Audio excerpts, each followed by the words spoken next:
I kind of tackled this from an academic perspective, but the experts are in the room and logged on as far as sort of like a deeper understanding of shooting events, casualty events. I mean, certainly, and thankfully, I haven't had proximal experience with that, and so I would really be interested to hear all of your opinions. It could be that you disagree with something in the slides, and let me know, or that. But I wanted to start by asking, how many of you have had experience, sort of having to report this type of sensitive material to a media entity, or have been approached by the media to share certain details or opinions about things? Yeah, I mean, yeah, the last 5 years probably. Yeah. So is this that you're doing media outreach? Either I was a first responder at events, or we were there after the fact. Game court, just chase. And just for everybody who's on, would you mind stating like Simon Drobick with the Albuquerque Police Department. I'm usually in field services out in the field, but I'm the weekend public information officer. So when these events take place, they're very random. They're not Monday through Friday. So if it happens on the weekend, I'll be talking about it basically. If it's a mass event, all of us will come out and talk about it. Fred's the lead on the big events. So you have a media communications team? Yeah, absolutely. And then just like, what's that process like? Do you guys discuss before you go kind of public with it, how you're going to do it and what you're going to talk about? The process is torture. Is that yeah, I mean, I think we've had enough experience here in town with mass events like this and major critical incidents that we have a game plan in place and how to push that information. And that does kind of get tripped up sometimes by politics and by detective work and by so information being pushed out, we have to vet it and make sure that it's going to the right sources. And we don't have good information, bad information. We should be putting out good information. So. And how often are police officers who are not on the quote-unquote communications team approached for their own opinions or for that sort of thing? Like, I'll be out in the field when an event happens. If we don't get there first, they're for the most part, they're pretty respectful because we have a system in place to push that information. And usually field officers are not going to want to talk to the media anyway. So they're going to call for one of the public information officers to arrive on the scene. Okay, so it's quite a bit of you, a few of you have a lot of experience. And then what about on the mental health side? How often are people asking you guys about, oh, was this somebody who had a history and da-da-da, all that kind of thing? Well, everything, this is Niels Rosenbaum. Generally, everything goes through the PIO, but when that does come to us, yeah, they'll ask us questions and we'll answer honestly, usually trying to dispel myths and misnomers. Okay. And do you guys, how often, I bet this has happened where you've given a statement and then you turn around and there's some sort of a press report that like has totally misinterpreted what you've said, and like where maybe it was intentional, maybe unintentional. Yeah, that's very unlikely. Right or no? You make jokes with a straight face. That happens, but this is Officer Duran, AP. That happens, but we've come up with a system that we've been using for the last few months now. That we're our own news. We're our own news station now.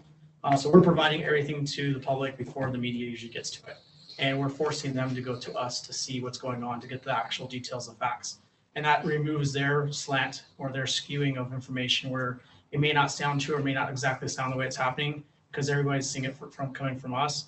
And we've even had in the past that they're even using our stories and our links to our Facebook and our social media directly with their stories. So you have your own reporting, like your own media, basically. Pretty much is what our goal's been trying to do is make everything come from us. Since 90% of the news is about the police in Albuquerque, we might as well be the source of it. So we want to make sure that the source of the information is getting that information out effectively and accurately so that the public is informed, especially when we're dealing with SWAT situations that may have somebody that's unstable and not following commands, not following orders, and explaining why we're doing what we're doing so that the public knows there's a danger outside, don't go outside your house, don't start filming us, you can do that later. And we've had good feedback from it. Nicole does a lot of our CPCs with the community in town, and we've had a lot of good feedback from people hearing directly from us versus the old way of it coming from the news and then waiting for the 10 o'clock news to come out and see what happened in their neighborhood. And most of the time it wasn't even correct information or accurate to what was actually going on. I'm sorry, CBCs? Community police right now. For CPCs, okay. And maybe Selena Espinosa is APD, and maybe it helps too where in these massive casualty type situations, you see Joe Blogger on their phone or misreporting data or information. If we're tweeting and reporting at the same time that the public is, it helps narrow the narrative so that the true narrative gets out as opposed to, playing the random telephone game of the person on scene who's just got their phone and showing the worst possible as opposed to the actual facts. Right. And not to get too off into the weeds, so this will be like the last thing I say about this, but I think especially in the current political and media climate where there's all this concern about like fake news and bots and like accounts that aren't even real and they're like, making up stuff. It's probably even more important to have, an official. So if I had known about it, I would have put it in the slides here, but I guess most of the folks tuning in know how to access the media accounts and whatnot. And what about those folks who are in rural areas? Do you guys have anything like that in terms of you sort of standardized ways of releasing your own media? Randy, what do you guys do up there in Rio Arriba? I've got pretty much relationships with all the media out here. We send out kind of a mass email, a mass text. And then as far as our local folks, they all know how to get a hold of me directly. So, I mean, we've got a good way of connecting and getting information out here. And it works really symbiotic. Nothing released that we don't want released, that type of thing. So you have relationships, it sounds like. Yeah, I mean, we kind of have to. TJ, how about down in Cruces? TJ Camacho, LCPD. Usually we have just the Nixle system, which we use in the event anything big happens, just to have people stay away. But the PIO is usually the one that sends all that information out.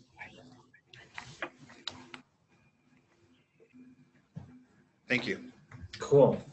So the first part of these slides, a lot of you probably already have a sense of this information. It's more for like mental health providers who may not know as much, but it'd be worth going through it.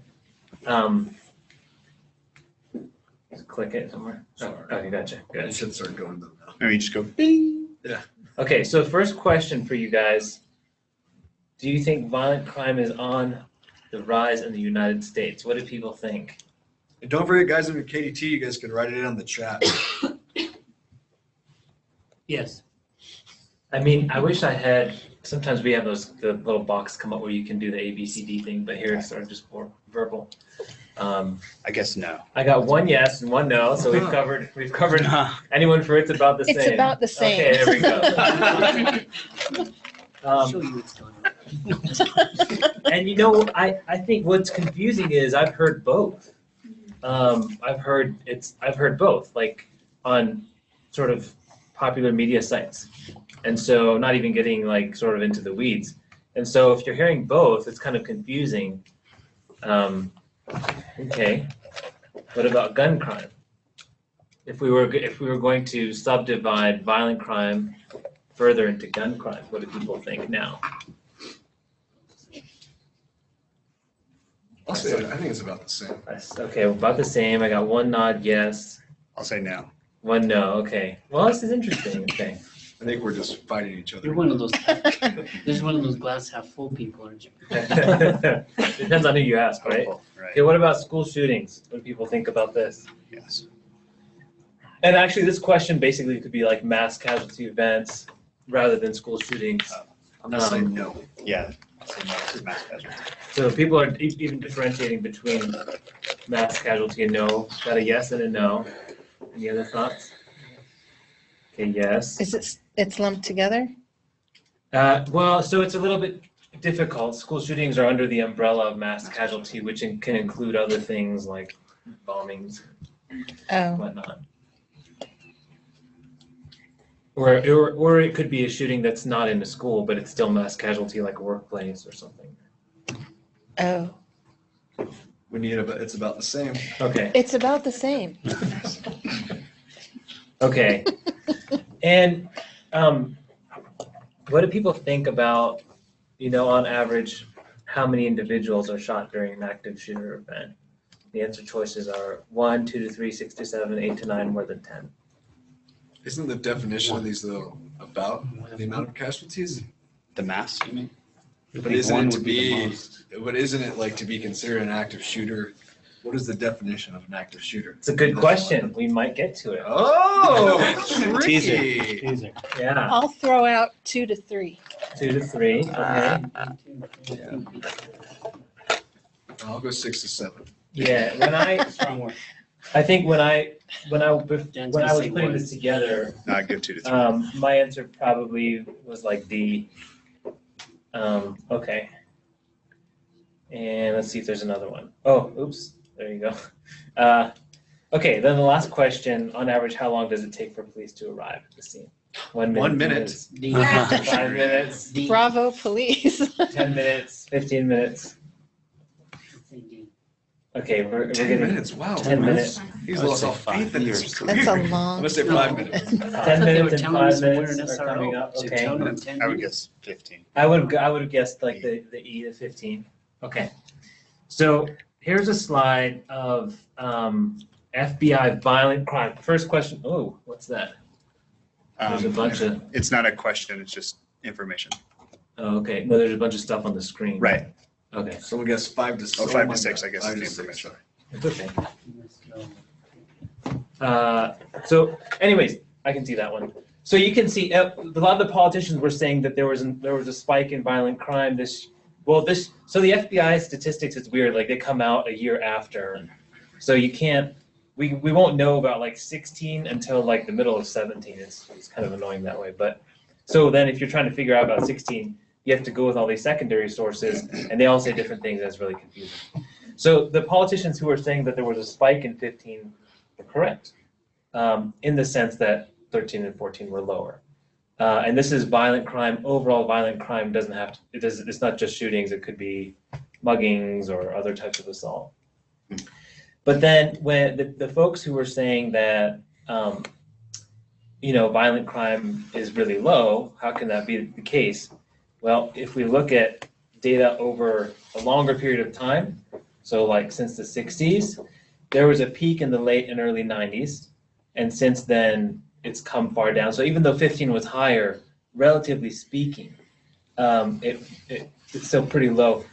And those of you who are as old as I am, old. You guys remember what was going on in the late 80s and early 90s? That caused a spike. I don't think any of us are that old. Right, I know. Niels, what were you dabbling in? Cocaine. It's doing a lot. It's moving a lot. Well, I think the crack epidemic was around that time, right? Like a pretty big spike in the homeless population starting in the 80s and progressing to the 90s. There's a lot of mental health services history there as well, with a lot of the community mental health centers shutting down, an emphasis on privatization, not as much community resources, state hospitals shrinking, et cetera, et cetera. So there was a spike there. And then since, the crack epidemic, the large city gang epidemic started to get better in the mid 90s, you see the crime rates come down really to like 70s, I guess, if you were to draw a line all the way across. So why do you think, this is a really open-ended question. It'll be hard for you to tell what I'm thinking, but we'll just go with it. Why do you think that all of us had such different answers to these questions? Like, these graphs are pretty clear, right? Media. Media. So what do you all, what's your hypothesis as far as what the general public thinks about crime right now? It's awful. Yeah, it's all over the place. It's on a rise, it's all over the place. It's performed by people of color. Well, there's that part. I don't know if we really get into that too much, but that certainly could be a part of this. And would you think that they would be thinking that we're safer now than we've ever been, like No. more dangerous now? Okay, right. And so we'll move forward I here. think it really depends on where you live too. I mean, being in central Albuquerque where you see everything happen on a daily basis is different than living out in the country of Nebraska where you hardly see anything happen at all. And there's a totally different lifestyle there than there is here. Somebody who lives out in the farm can leave all their stuff out overnight Right. and not worry about it. No one's gonna go and steal their cows or anything at night. But you do that here in town, your motorcycle's gone, your bike's gone, your car's gone all on the same night. So Right. there's things that are happening in different demographics of where you live too. Absolutely, and it's fascinating, and I don't think I have demographics based on if you live rural versus urban. Are you less likely to feel like you're safe? I'm wondering if cable news penetrating into the heartland changes that or not. Or if you're living in the middle of Nebraska, do you feel like I'm okay with my neighbors, but I'm really worried about a global event or something? It's really, really interesting. I don't have data on I that. can't speak to farmland, but regardless of what part of town you're in, West Side, Rio Rancho here, or I recently lived in South Florida and then worked at an inner city in Arkansas and lived in a good part of Arkansas. But no matter any of those parts, people feel like it's so dangerous everywhere, and I just don't feel that way. But people I talk to are getting more and more worried and concerned. One of my friends lives in a nice area on the west side, and her neighbor got robbed, and so now she's terrified to go anywhere because it's everywhere. So you're seeing it cut across demographics and areas. And, Yeah. I mean, certainly. So there's perceptions of crime, and then I think what Officer was talking about is there's a certain percentage of people who really are in danger a lot of the time. But I And don't that's think not like she a is. I think she misperception, put that's- one event with what she sees on the news constantly together, and now it's like, well, it's everywhere, and it's so dangerous here. So some people have a misperception, other people have an accurate perception because they're in danger. Yeah. So we got to this question of what is an active shooter event or a mass casualty event, and how is it defined by the FBI? So what they've done, the FBI, they have this really impressive study. They took 13 years worth of shooter events, and they looked at sort of like certain trends and things. And this is how they define active shooter in their gigantic study. So one or more persons engaged in killing or attempt to kill multiple individuals in an area occupied by unrelated individuals. Further, and then it's not just like a thing where one person has a vendetta against another person and then that happens. It's more like there's sort of collateral damage and that's okay. And that the primary motive appears to be trying to harm a large number of people rather than, oh, I was trying to commit a burglary and people got in the way. So if you're looking at like really the crucial part is what the primary motive is. So gang-related shootings are excluded to the extent that they can be, so that they can get data about this other phenomenon that they feel like is more specific. So unfortunately, although violent crime has gone down, this is that FBI data from 2000 to 2013. Unfortunately, it looks like mass casualty, this is active shooter incidents, are going up. Could it be a blip? Maybe. 13 years is pretty good data. And then if you look, the bottom graph is casualties. So that's not a misperception. I think that's how these things get twisted together. Yes, it is safer now than it has been since the 90s. But this weird phenomenon of like just going and harming a bunch of people seems to be certainly not getting better and possibly getting worse. So where do these things happen? Unfortunately, like 16, 17%, if you look at the top left education, little bar graph next to education, about 17% of these are happening in schools from pre-K to 12. And then if you include colleges and things, that's about 25%. Then there's a bunch that happen like in the workplace, commerce, government, residences, and other sorts of things. Because I'm a child psychiatrist, we oftentimes think more about the schools first. I thought this was interesting. The bottom graph shows what type of instruments were used, and 60% basically you had a pistol, 8% were like shotgun, 26% rifle. Why do I think that that's interesting? Because there's a lot of talk about these really high magazine, like if we just got rid of assault rifles, everything would be better. And I mean, as someone who's not a hunter or a gun owner, I wouldn't fight you on that. But pistols are still accounting for 60% of these, so that wouldn't really solve the whole problem. You know, it may solve part of it. I think some of the mass casualty events where there's the largest number of people and the highest media coverage are ones where there's like a high magazine capacity assault rifle type gun used. And so I think we tend to start thinking like, this is the big problem. And maybe it's a part of the problem, but not the whole problem. Was there a comment from someone else? Maybe just some coughing. Okay, so some slightly better news is that the mode response time, which is sort of like saying the most common response time, is 3 minutes, which I thought was great. I thought 15 minutes was realistic, but 3 minutes is way faster than I thought, which is average police response time. And then the mode in terms of the number of people shot is 18. So we hear about these awful like Orlando type things, and you know, we tend to think, oh, the mass shootings are going up. But if you look at Orlando as one of those small one blips, like it's like the one thing that happened over these 13 years. And then way, way, way more of these sorts of things are like 2 people or 3 people. Of course, it'd be better if no people were getting shot. So I'm not trying to say this is some sort of like good thing, but I think compared to my perception based on basically just regular mainstream media, my perception would have been it's a higher number and that police take longer. So I thought that was somewhat reassuring data. I wrote a paper on the stuff that we're about to go through. If you want to look at it, if you value your time, you probably don't.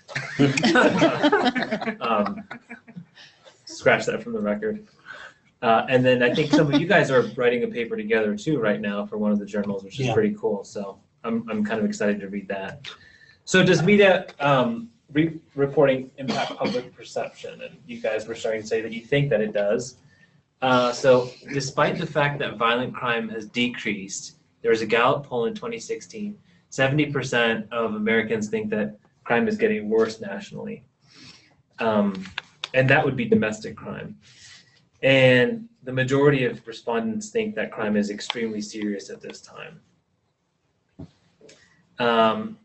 There were some studies done in the 90s, one in the early 90s, one in the late 90s, that suggest that the way that we perceive victims, criminals, deviants, law enforcement is, I mean, the way that we get information about this is the media. So it goes to say sort of that would influence us.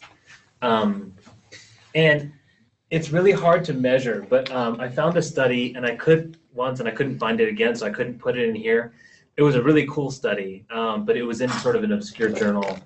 I think it was in like a law journal. But they looked at how news has been reported, like from when it was just press to black and white TV, to color TV, to more channels, to cable news, to now like Twitter and all that. And the study that I'm talking about suggested that the percentage of media that focused on violent crime has like expanded quite a bit. When it was just print, there was a lot that people were reading about in their local paper about the mayor is thinking about opening a green space on Main Street, you know, or the fire department needs some funds or something. And now with the type of media coverage, there's been an increase in the percentage of time spent on violent crime. I wish I could have relocated that study, but I couldn't find it. But there's another study, and it's an older study. It's from '81. So a lot of this criminology stuff, you have to look kind of further back to get good studies because they're not coming out as frequently. But they looked at 99 studies in this in this article. And they did sort of like a meta-analysis where you look at you combining the data from a bunch of studies. Basically, what they found at this time, which is 81, is that violent crime is highly overrepresented in the media and by the media. This paper also suggested that it says the amount of crime depicted has little relationship to the amount of crime. So you might see like 30% of the news is on violent crime that you watch that evening, but the actual violent crime occurring is like 1% of the total crime in the city or something like that. And then there was an interesting assertion in this paper that viewing violent media coverage makes people more likely to behave aggressively. That I would say the data is still sort of mixed and not that strong. I wouldn't go so far as to say that, but the folks writing the paper felt like they had enough to say that. This is a different type of a paper. So this one was published a little bit more recently in 2001, and they looked at 50 years of news reporting, and they looked at how close is the news reporting based on scientific and actual observable fact versus sort of like conjecture and like opinions that are not based in fact.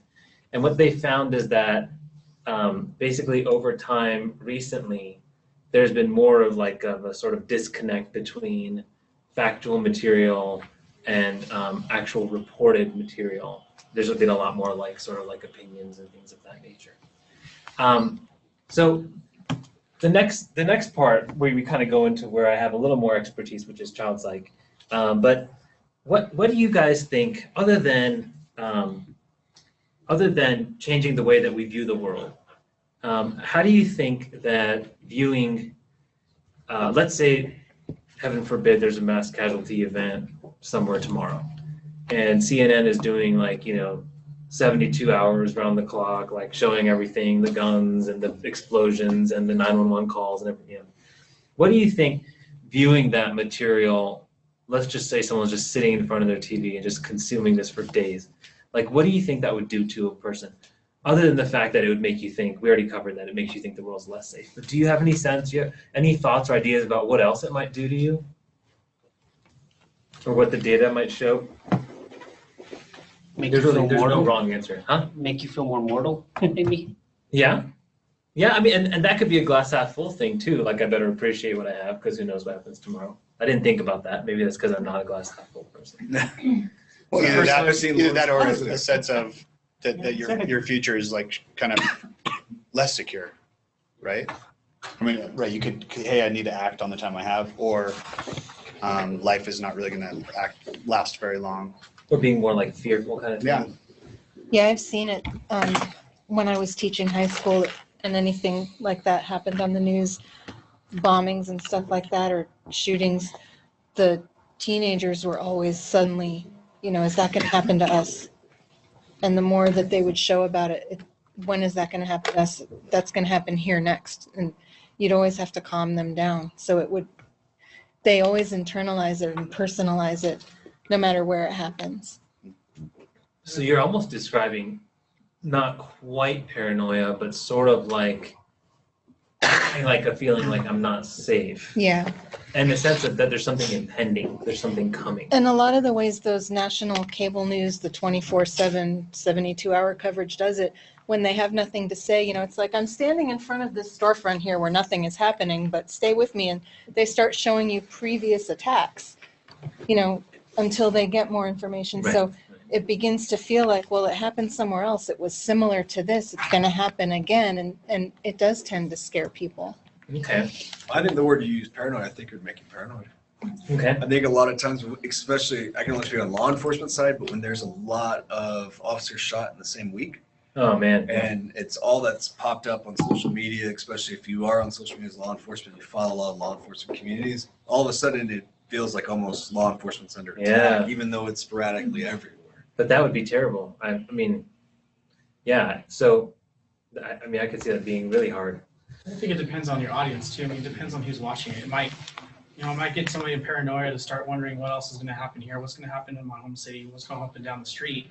And then it might have a trigger to somebody else. Well, that's gonna make me be a cop now. I wanna go join the military. I wanna do this, and we're trying to make a difference. Right. So it really depends on who is watching this and what their exposure is. Absolutely. And the flip side of that, a lot of people who we deal with on the streets, people get paranoid and they go out and they try to take matters in their own hands and self-medicate, do other things. We see it all the time with them just doing rash things that a normal person would do because they saw something on TV.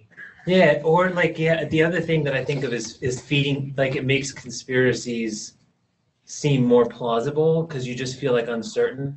I'm thinking about like that pizza shop where people thought there were like prostitution going on, and like some guy during the campaign went and shot like a bullet into like, but didn't shoot anybody. But like if you're that scared about the world, you might start to feel like, you know, everything's kind of caving in on you, and you know, there probably is a prostitution ring in there, and I should go take matters in my own hands or whatever. What pizza? That was Hillary's. That was the one Clinton was. It was. It's not local? Never mind. No, it was like, it was on the East Coast, and they thought that there was some sort of like Hillary Clinton had a child prostitution ring in this pizza shop, and It's the like pizza. Chuck E. Cheese? What? No, it was just a local. Pizza child. There's a local mom and pop place, but the guy was talking about who owned it, like, there was like a kid's birthday party going on around that time, and just like his whole like business has been destroyed because of like a Twitter bot, you know. This was actual fake news. Yeah, Wow. actual fake news. But anyway, so I think too, there's like an identifiable people group that's been targeted, or the shooter himself was an identifiable person who like was affiliated with a religion or a race. It can lead people to feel, you know, targeted in that way, right, and kind of risk that radicalization of like them versus us feeling. right. Kind of in the same way that if like the Brotherhood of Police is being sort of isn't, you know, I could see that happening as well. At the Where same it feels time, you like, have the media that shows and puts that thought process in people's heads, because they start pulling, like you said, pulling things out from like years ago that happened and joining up to something current right, that had nothing to do with it. right. And now you get all this panic in the city because they just want a story, and that's their main purpose, is the story.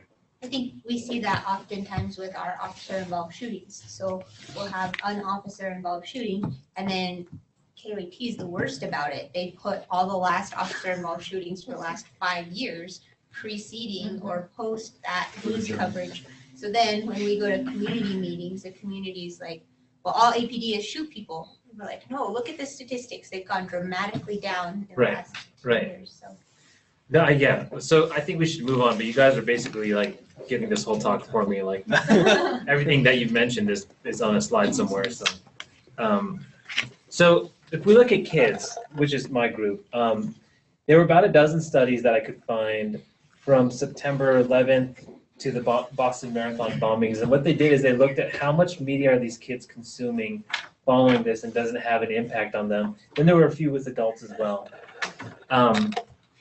And traumatic stress, for those of you, you know, who aren't using the lingo every day, is basically when you're exposed to something traumatic and you start having nightmares or flashbacks about it. You're really vigilant. You feel like you have to watch your back. You like jump at something that's really kind of like a loud noise.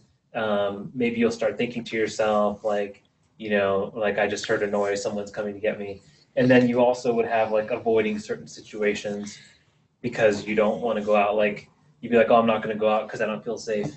So that's what traumatic stress means. And so there was this very interesting study that I think it may be an overstatement, but I was amazed to see this data. So, and I have these references at the end in case you guys want to see the studies, but Holman and his group found that, so people who were watching 6 or more hours of this, so it's a lot, right? This would be considered excessive media viewing. 6 or more hours of bombing-related media coverage per day were more likely to have acute stress disorder than those people who were actually at the bombing. That was really shocking to me to see, because I wouldn't think that anything in the media could get you close to having been there. Like if you're at the Boston Marathon bombing, I think that would be really traumatic. And no amount of TV I could watch would measure up to that. But according to this study, if you watch that much, granted it's excessive, you're more likely to report that than people who are even there. So I wouldn't conclude that, but I would say, okay, I mean, apparently there's an impact. And then more of the other studies suggested that if you were actually there, then watching media increased the likelihood you would get acute stress. Following Virginia Tech, I think there's some feed issues with this coming up here. They looked at kids who watched more than 3 hours of media exposure from that shooting, and that correlated to more PTSD, depression, and anxiety symptoms. Then there was a really large study where they looked at 49 articles after 15 mass shootings, and they suggested but it was limited evidence that there was increased fear, decreased perceived safety if you were watching a lot of media.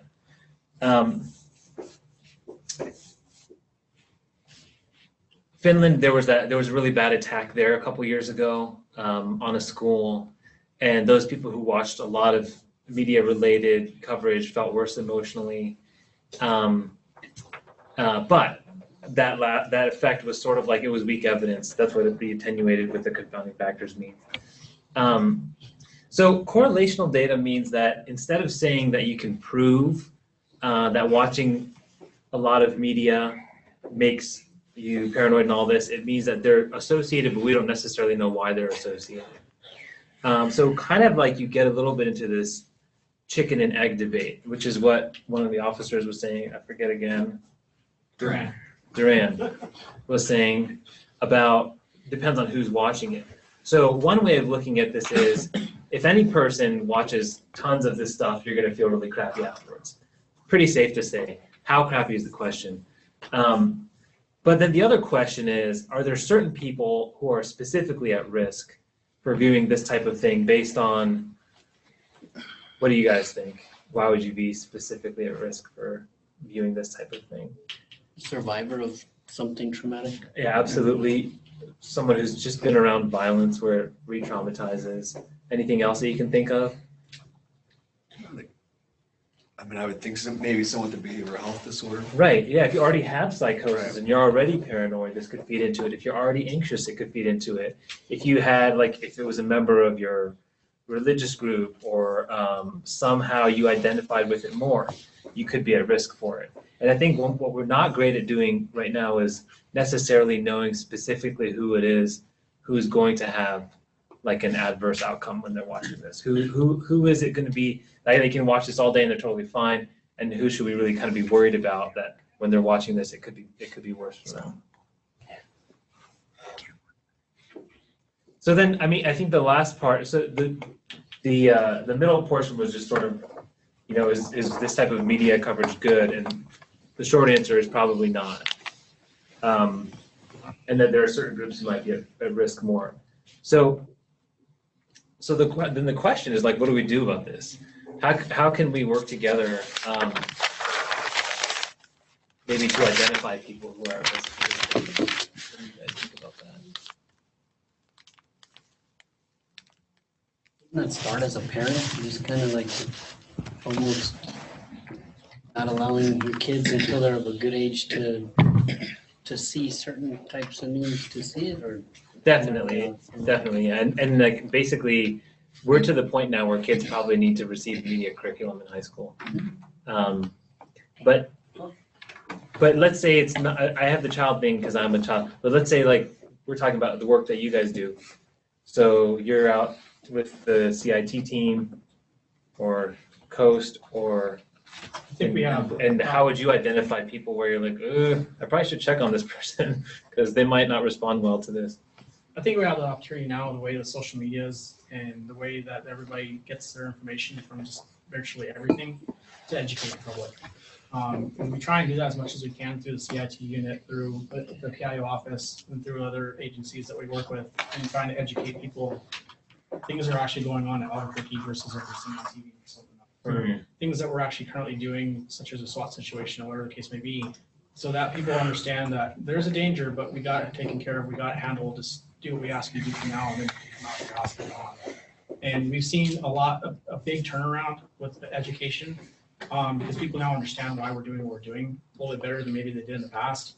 And they may not fully know what we're doing, because we're not going to disclose all the information at one time, but it gives them a little bit of something to think about. Okay, cops are outside, they'll take care of it. I'm safe for now.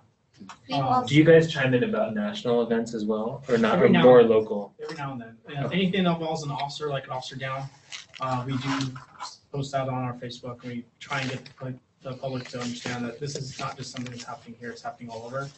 But we try at the same time, like what we were saying earlier, is that we try to educate everybody that this is what we're doing, this is what we're doing here in town, and this is what your neighborhood is dealing with here. Nicole has a lot of contacts with the community with the stuff that she does, and she's able to get this message out to the community even easier than I can being in uniform, because she's not in uniform. But she works with us every day, every single day, and she sees what we do. So from civilian to civilian, it comes off a little bit easier than it does from cop in uniform to civilian, because now that's the authority figure's not there. So she has a lot better delivery than we do sometimes with some people.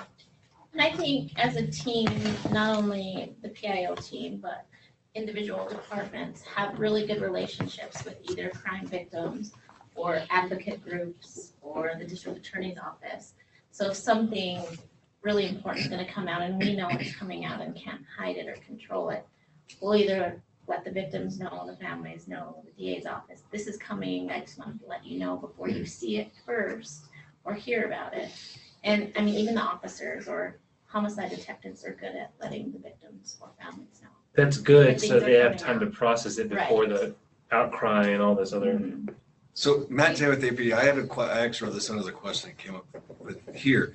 Is there something that you guys have seen, this is more for you guys as providers, that we can do to make a difference? Because what it sounded like from your previous stuff is if someone is a victim of a crime or a witness of a violent act, I should say, and then if it's on TV that they're more prone to having ongoing issues, be it PTSD, stress, or anxiety, is there something as us as law enforcement that can actually help stop that? Like, I mean, can we include it in our training to, like, you know, make officers aware, like, hey, if you're out with a victim of a crime and you think there's somebody in news, make sure you tell them not to keep watching the news and seek treatment. Oh, yeah. Or, you know, we train even the public at the Citizens Police Academy, and a lot of them are victims of crime, and that's how they got into this, and they brought this up before.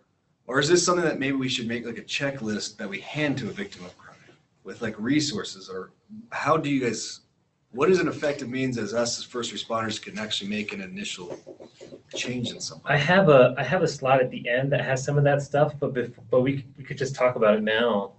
And I'd be interested in getting everybody else's opinion, just, you know, in mental health.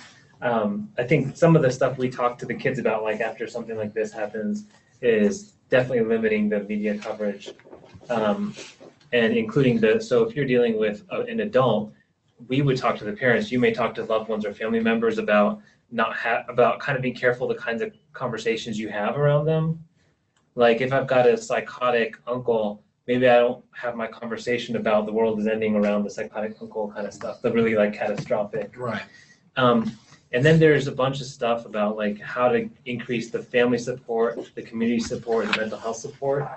One of the things we'll recommend to people is to get back into their life as soon as possible. So that could be whatever, if it's a kid, it's going to school, going to work, going to your church, whatever your activities or hobbies are. And the longer you kind of stay out of that, sometimes the worse the outcomes can be. Those are some things that come to mind for me. Anything else that you guys can think of? I think your like a checklist is a great idea. I'm working right now with the district attorney's office for the victims advocate group, but to also talk to them and tell them while they're on the scene, have a family member with them, have a checklist of what to expect. There's a lot of things I think that we can work on and that we are starting to work on as far as helping those victims of a scene. I mean, just from a personal standpoint, you know, when my son was killed 1.5 years ago, it was the worst experience I think you could ever go through.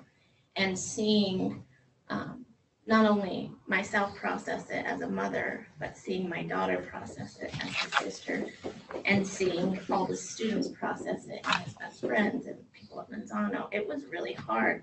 And I think even now, you still see the butterfly effects of things that maybe they could have known up front, but we weren't really good at yet as a department or the district attorney's office.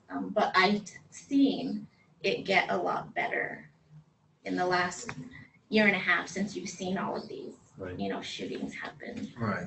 and murders. And so it's getting a lot better. I will say that even with this office here, you know, Selena, ourselves will reach out to the victims of violent crime, the parents, when their kids get murdered or spouses, right away and let them know what to expect, or when press releases are happening, or try to kind of guard the press from going at the family right away before other things are released. We've started to condition the media, and I wouldn't tell that to the media, but we have.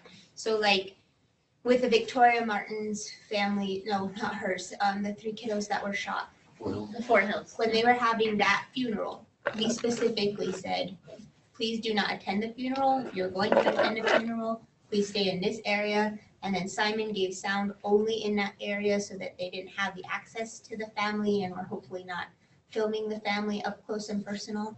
And then the stations that, I hate to say this, but we were literally conditioning them. The stations that obeyed kind of that guideline, we gave them an extra story that was exclusive right after that, saying thank you for doing that and for being respectful to our community. Well, I think because you did that. that's Here's great, our partner. because you're acknowledging the fact that they have First Amendment rights, they have freedom of speech, and they have to report the news. But you're kind of like giving them a reward where it could be a win-win. I think it's a great idea. Let me zip through these just to make sure there's not something I'm missing, and then we can come back to some of these good topics and questions. So the CDC for the United States actually has, you can Google a media reporting set of guidelines for suicides because of the concern that there's a contagion effect with suicides, particularly youth suicide, small community suicide, celebrity suicide. And so, I mean, it's very rare to see suicide reported in the media unless it's a celebrity. But there's no such guide from the CDC for homicides or mass shootings, unfortunately, as of yet. FBI spokespersons, there's been a number of them who've come out and given statements after an event that media fascination with perpetrators, for those people who are motivated by sort of infamy or sort of like wanting to create a splash, so to speak, just showing more and more and more material of the killer, doing these like, you know, psychological biopsies into who is this killer and blah, blah, blah. It could only serve to perpetuate this in other people rather than focusing on other more important things. It was really hard to find data on this though, because the confounding factors were so strong. So you could show, there was one study that said 2 weeks after a shooting, it's more likely if there's a lot of media coverage that another shooting will occur, like mass casualty event. However, the statistics they used were criticized by a lot of groups as not being sound. So there's not a lot of great data. But like, what do you get out of showing a lot of stuff about the killer? Like, what's the point? Even if I don't have the data to say it's a bad idea, you know, do I need the data to say jumping out of this window right now is a bad idea? Sometimes things are just obvious. So the FBI joined Texas State University, and they started this Don't Name Them campaign. And then there was a similar No Notoriety campaign after Aurora, Colorado. And the point of these campaigns was to focus less and less on the shooters or the whatever they are, like the people who are perpetrating the crimes, and more on the victims, the survivors, the heroes, with stories of resiliency, healing, hope, and togetherness. That in the sense that it would disempower, and that's what happens in suicide. So if we have a suicide in town or high school or Pueblo, and we're consulted with in terms of what to do, we try as much as we can to not glorify the suicide, but rather to focus on these other elements. It looked like it was working. Anderson Cooper stopped saying the name of perpetrators, you know, after Aurora, Colorado. Then there was the 2 reporters were killed in Virginia, and CNN decided that only once an hour would they show something about the killer. And then on the law enforcement end, there was the sheriff in Oregon who refused to release the details of the shooter initially, and eventually it got leaked. But it was about a good 3 days where he was just saying, I'm not going to say who it was, which I thought was pretty interesting. It looked like we were kind of on a, on the right path, going in the right direction. But then Orlando, we kind of slipped back here. James Comey, we all know who he is, said after Orlando, you'll notice I'm not using the killer's name, and I will try not to do that. Part of what motivates sick people to do this kind of thing is some kind of twisted notion of fame or glory. I don't know that I would make it that simple, but that's what he said. So he urged media outlets to do the same, but Orlando was crazy. I mean, if you watched any of that stuff, it was like everywhere, and it was super graphic, and nobody was holding back for that. And they were really into like who the killer was. And then I thought it was kind of hypocritical. So the Justice Department and FBI, after they're telling everyone like, don't like go crazy with this stuff, let's focus on positivity, and there was a lot of public pressure. So then they released the 911 transcripts of the call because there was supposedly some sort of like jihad or ISIS thing. Like, I don't know what that does. It shows you people in incredible distress. And I mean, maybe there's like one word in there that has a political implication, but the FBI is the one who's telling us not to do this. And now so I think we kind of slipped back there a little bit, unfortunately, after it looked like we were headed in the right direction. So what can we do? Exactly what you guys are doing, basically. This idea locally we could talk about, that continuous graphic coverage could be harmful to a certain segment of the population. Certain folks could get acute stress and anxiety and depression from it. There's a possibility of a contagion effect where you're increasing the likelihood that this happens again. So those are some reasons. What can we do? We can work, which you guys are already doing, that's awesome, on what type of information should be released, what's needed. There is some sort of responsibility for the media to report that events happen, but what type of information should they limit? How can this be done without, I mean, they need their ratings, they also have a right to say whatever they want. People have a right to use their phone and film whatever they want, but how can we do this in a more responsible way? And the other thing that I do more of is like working with a school or other public places just to make sure there are protocols in place for what to do before and after an event like that. I'm sure you guys have plenty of those in your office. A lot of schools, I'm surprised though, when I go to rural communities and talk to them, don't really have a protocol in place or a crisis plan. And then there are other schools that are going to the extreme of having people come in and pretend that they're gunmen, and then the kids are like, teachers are like, So, there's a lot of variance, I think, in how we're doing this. And, not do you pretend active shooter drills? Sort of, not as dramatic as I made. Okay, come on. But to a point where to get shot. Where the kids were actually really scared. Yeah. So there's a lot of there's still a lot of work that we have to do to come to some sort of a consensus on how to do this training, how to put prevention in place, how to deal with triaging, blah blah blah. How can we, on the mental health side, identify people who are at risk of doing these sorts of things? So improve our risk assessment and threat assessment. So that's people that I see in my clinic. That's people you see through CIT.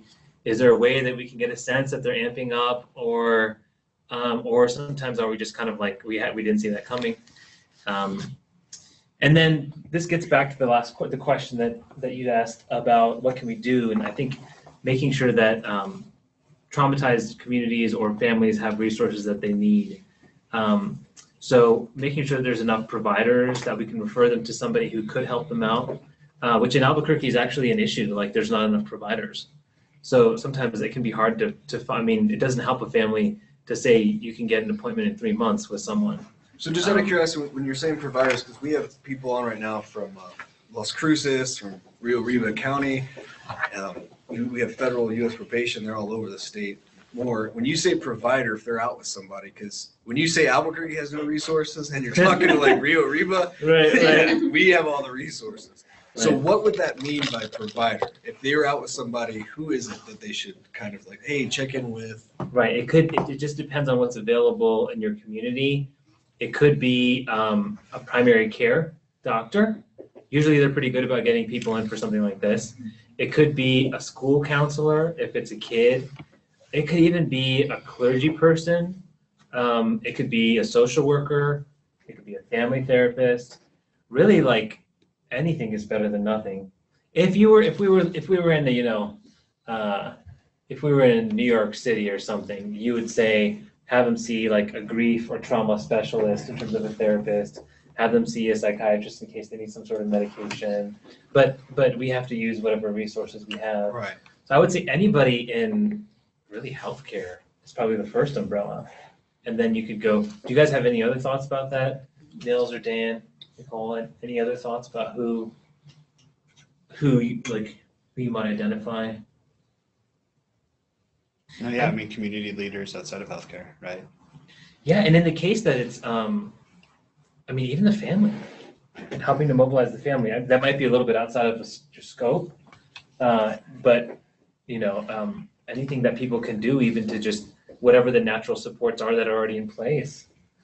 Advocate groups are always a good thing. I mean, they have handouts, websites, Right. people with personal experience, and that goes anywhere from, you know, survivors of homicides, rape victims, I mean, domestic violence. I want to make sure you guys see the resource on the bottom, and I didn't include a link, sometimes I do, but that stands for the National Child Traumatic Stress Network. A lot of this stuff applies to adults too. But the cool thing about this website is you can go into it and you can search by traumatic things. So you can look for like natural disasters compared to community violence, compared to like sexual violence, compared to you can search on based on what kind of trauma the person had. And then they have a bunch of free handouts and things for like school providers. So you can search based on the trauma type and based on what kind of provider you are, and they'll give you free handouts, just like little toolkits and ways that you can work with families and adults. So